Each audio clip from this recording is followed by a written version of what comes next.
کیا تم جانتے ہو اللہ نے ایک پوری طاقتور قوم کو صرف گھمنڈ کی وجہ سے تباہ کر دیا تھا۔ یہ قوم تھی قوم عاد، جن کی طرف اللہ نے اپنے نبی حضرت ہود علیہ السلام کو بھیجا۔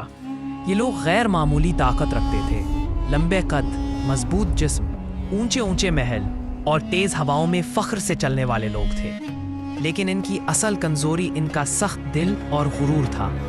حضرت ہود علیہ السلام نے فرمایا، اللہ سے ڈرو، وہی ہے جس نے تمہیں پیدا کیا، وہی تمہیں رزق دیتا ہے۔ مگر قوم عاد نے تکبر سے جواب دیا، تم بھی تو ہماری طرح ایک انسان ہو، ہم اپنے معبودوں کو تمہاری بات پر نہیں چھوڑ سکتے۔ ان کا غرور اتنا بڑھ گیا کہ انہوں نے اللہ کے کلام کو جھٹلا دیا۔ پھر اللہ کا عذاب آیا، ایک ایسی خوفناک آندھی جو 7 راتیں اور 8 دن مسلسل چلتی رہی۔ ہر چیز جڑ سے اکھڑ گئی، اونچے محل مٹی بن گئے اور پہاڑ جیسے طاقتور لوگ زمین پر گرے ہوئے تنوں کی طرح پڑے تھے۔ یہ انجام تھا غرور اور نافرمانی کا۔